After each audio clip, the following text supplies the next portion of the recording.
Bonjour à tous et bienvenue dans ce nouvel épisode du podcast version 2.0. Aujourd'hui, on va parler alimentation. Vous pensez peut-être manger local, vous pensez manger français, manger sain. Vous regardez les étiquettes, vous faites attention et pourtant, eh bien on vous ment.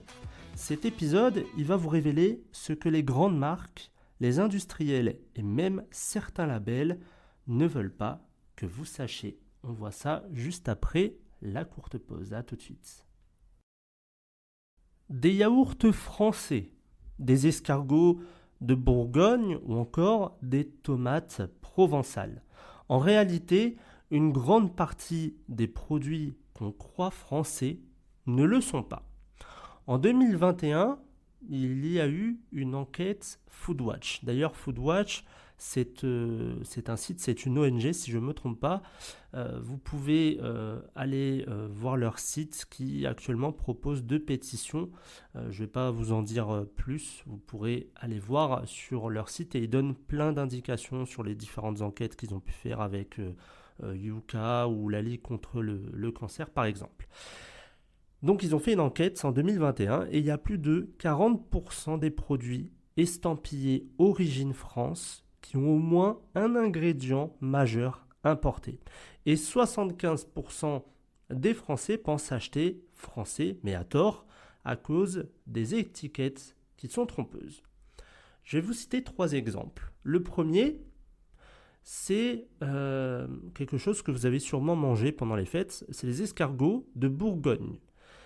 Eh bien, en réalité, 90% des escargots vendus en France, ils viennent de Turquie, de Pologne ou encore de Roumanie. Et ce ne sont pas les bons escargots. Il y a différentes espèces et ceux que vous avez dans votre assiette, le plus souvent, ce n'est pas forcément les plus grandes espèces de meilleure qualité. Les conditions d'abattage sont inhumaines. Ils sont plongés vivants dans de l'eau bouillante ou encore de l'acide. Et ils sont reconditionnés en France et légalement vendus comme à la bourguignonne. Parce qu'on parle des escargots de Bourgogne. Je ne vous parle pas non plus des conditions dans lesquelles ces escargots sont. Ça veut dire qu'ils sont dans des usines où il y a des mouches qui tournent autour. Enfin, c'est vraiment infect. Je ne vais pas forcément parler dans cet épisode parce que si vous êtes en plus en train de manger, de dîner, etc., c'est pas top. Mais là, un exemple qui est juste flagrant, c'est de voir que un produit qui normalement est français ne l'est pas. Un deuxième exemple, c'est le vin français qui est produit avec du raisin espagnol. En 2020, la France a importé plus de 440 millions de litres de vin en vrac d'Espagne et d'Italie. Ces vins, ils sont ensuite bouteillés en France, donc légalement, on peut les appeler vins de France. Et une bouteille sur 3 à bas prix n'a rien de français, sauf l'étiquette. Troisième exemple, la sauce tomate Made in Provence, avec des tomates de Chine. Il y a une enquête de Cash Investigation qui a pu constater que le concentré de tomates chinois, c'est le plus utilisé en Europe. Il est reconditionné avec des herbes, donc ça devient une sauce provençale. Les tomates, elles sont cueillies par des prisonniers ouïghours, broyées, puis congelées. Voilà, juste à titre indicatif, si vous achetez un jour une sauce provençale, eh bien, il n'y a rien de provençal. Ils ont juste rajouté quelques herbes, mais voilà, le reste, c'est absolument pas français, absolument pas provençal. Alors, bien évidemment, dans cet épisode, vous allez me dire, oui, mais c'est quoi là où tu veux en venir, Dimitri? C'est pas une question de santé, là, c'est tout ce qui est industriel, alimentation. Détrompez-vous. L'industrie transforme la nourriture en poison. Ce qui rend les aliments dangereux, c'est pas seulement leur provenance, c'est aussi leur transformation. On va parler ici des produits ultra transformés que vous retrouvez dans 70% des rayons, dans les plats préparés, les biscuits, les sodas, les barres de céréales, les sauces et j'en passe, la charcuterie aussi. Donc, un produit ultra transformé, en fait, il est composé d'ingrédients modifiés chimiquement, l'amidon, sucre raffiné, protéines isolées, plus un additif pour améliorer le goût, l'aspect ou la durée de conservation. Les ingrédients toxiques qui sont autorisés aujourd'hui, les nitrites, qu'on va voir sur l'étiquette avec le E249 et le E250, que l'on va retrouver dans le jambon, dans le saucisson. Alors maintenant, vous avez aussi du jambon sans nitrite. Est-ce que c'est vrai? Est-ce que c'est faux? Maintenant, on peut s'attendre à tout. C'est classé cancérogène probable par l'OMS. Plus de 18% de risque de cancer colorectal selon une méta-étude de 2018. Il y a aussi le dioxyde de titane, E171. On retrouve ça dans les bonbons, les chewing-gums et aussi les sauces. C'est ce qui permet, vous savez, un peu le colorant aussi. Alors ça, c'est autre chose, mais vous allez voir, il y a plein de choses qui fait que c'est toxique, c'est chimique. C'est interdit en France, mais c'est encore utilisé dans des produits qui sont importés. Et ce sont bien évidemment des perturbateurs de l'ADN cellulaire. Ensuite, on a le glutamate monosodique, qui est caractérisé par, sur l'étiquette, c'est marqué E621, on le retrouve dans les chips et aussi dans les plats asiatiques. C'est un additif qui va créer une dépendance et qui est reconnu pour provoquer des migraines et des troubles neurologiques. Et on a l'aspartame. C'est un édulcorant des sodas light qui est classé cancérogène possible en 2023 par le CIRC.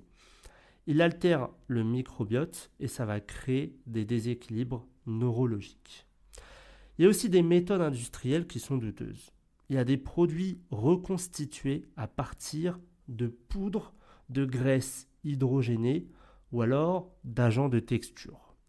Il y a des aliments qui sont chauffés à très haute température, donc il y a une perte de vitamines, il y a une création de composés cancérigènes qu'on va appeler acrylamide. Il y a aussi le goût qui est artificiellement recréé par des arômes, des exhausteurs ou alors des colorants. Et les yaourts 0% ou les céréales fitness, eh bien, ils contiennent plus de 10 additifs chacun en moyenne. Et tout ça sans une alerte claire sur l'emballage. Donc, finalement, quand on prend un produit, il y a le marketing, c'est beau, etc. On va le prendre, on va se dire, oh, ça a l'air bien, ça a l'air bon. Croyez-moi, la moitié de ce qu'il y a dedans, c'est soit c'est pas local, c'est pas sain. Bref, c'est pas bon pour votre santé et c'est même pas français. Alors, je n'ai rien contre les autres pays, mais il y a un moment donné où on aimerait aussi avoir des plats locaux, des plats français. On a une bonne agriculture et chaque pays a sa méthode, plus ou moins bonne, on va dire. Et ce qu'on veut, c'est manger sainement. Alors, on va parler des conséquences directes sur la santé, puisque c'est quand même un épisode de santé. Quelques chiffres alarmants qui viennent de différentes sources, donc l'INCA, l'INSERM, l'ANSS et l'OMS. Il y a plus de 60% d'augmentation des cancers digestifs en 30 ans. Une personne sur deux développera un cancer au cours de sa vie. Donc juste déjà avec ce chiffre-là, on peut se dire qu'il y a un problème. Il n'y a jamais eu autant de personnes qui ont eu un cancer que maintenant. Il y a plus de 240% de cas de diabète de type 2 depuis 2000. Une explosion des maladies auto-immunes, des maladies inflammatoires et métaboliques. Un enfant sur 10 en France souffre de troubles hormonaux ou du comportement. L'alimentation ultra transformée, elle est désormais considérée comme un facteur de risque majeur au même titre que le tabac. Alors bien évidemment, si on assemble alimentation, alcool, drogue, tabac, etc., ça fait un cocktail explosif. Ça veut dire qu'aujourd'hui, alors bien évidemment, il y a des personnes qui, vous allez me dire, ont toujours fumé, ont toujours mal mangé, qui n'ont rien. Ok, après c'est chacun son métabolisme, etc. Mais avouez qu'aujourd'hui, le risque de ne pas avoir de cancer est très très très faible. Même en faisant du sport, même... On ne peut pas être parfait. Déjà, la perfection n'existe pas à 100%. Vous allez malheureusement outrepasser une règle, vous n'allez pas avoir un ingrédient, etc., etc. Aujourd'hui, malheureusement, c'est de plus en plus difficile de manger correctement, de manger sainement. C'est ce que vous allez me dire. Vous allez me dire, Dimitri, c'est bien, mais du coup, il y a tellement de restrictions, même dans les fruits et les légumes, parfois il y a des pesticides, etc. En fait, si on t'écoute, on ne mange plus rien. C'est là, je pense, l'un des grands enjeux de notre alimentation. C'est d'avoir quelque chose dans notre assiette où on est sûr que c'est sain. Mais ce n'est pas évident. Il y a eu des études majeures, une étude notamment de Nutrinet Santé en 2019, où chaque portion de produits ultra transformés augmente de 15% le risque de décès prématuré. À l'Institut Gustave Roussy, en 2022, les charcuteries industrielles traitées augmentent de 27% le risque de cancer colorectal.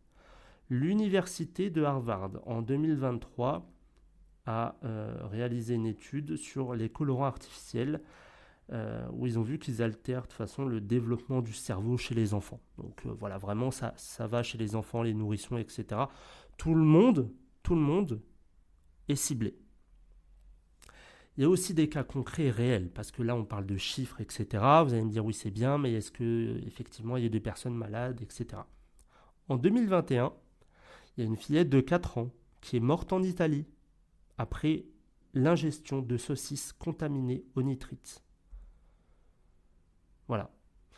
Vous avez aussi le scandale du Nutri-Score, ce fameux Nutri-Score qu'on retrouve en France, eh bien, qui est finalement masqué par les industriels. Il y a certaines barres chocolatées qui affichent un B ou un C grâce à des manipulations de portions. Et il y a des ouvriers dans les usines de transformation de tomates en Chine qui souffrent de lésions pulmonaires graves à cause des solvants utilisés. On parle bien des tomates. Vous savez, c'est ce que vous allez manger probablement parce que ça va être importé, etc. Ou alors dans des sauces, s'il y a un peu de tomates, on va retrouver ça, des solvants, etc. Enfin, je ne vois pas, vraiment, je ne comprends pas comment on peut en arriver là.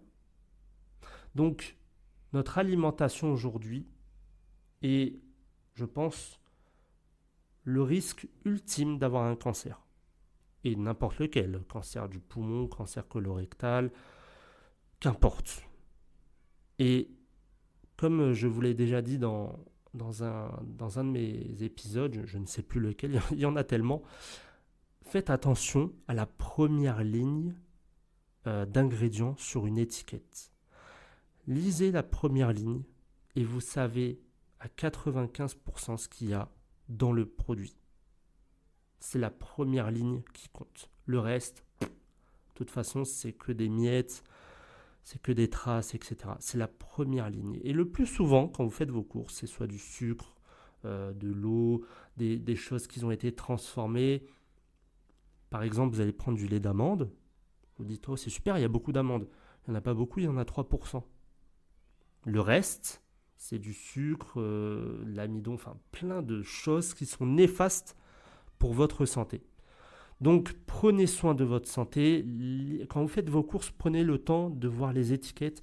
Et surtout quand vous voyez Origine France, demandez-vous si ce n'est pas transformé et ensuite emballé en France. Parce que voilà, ils utilisent des stratégies au niveau des mots pour dire oui, non mais vous inquiétez pas, c'est français. Mais finalement, 95% du produit n'est pas français. Et ça a été transformé chimiquement, c'est toxique. Il y a eu plein de choses horribles. Parce que franchement, je lis un livre. Si ça vous intéresse, je vous passerai le titre. J'ai lu 2 pages, je voulais vomir. Parce que franchement, les enquêtes qu'il y a dessus, c'est juste énorme. Et ce que je vous dis là dans cet épisode, je l'ai aussi tiré de ce livre-là. Donc, prenez soin de votre santé. Aujourd'hui, c'est compliqué avec l'alimentation. On peut toujours bien évidemment manger sainement. Il faut juste être curieux, ne pas se faire avoir et prendre son temps par rapport au choix des produits que vous pouvez prendre. Merci d'avoir écouté cet épisode. Je vous retrouverai non pas la semaine prochaine puisque je suis en vacances, ça sera la 3e semaine de juillet, si je ne me trompe pas, ou alors la dernière semaine de juillet. Je vous souhaite à tous une excellente semaine et d'excellentes vacances si vous partez.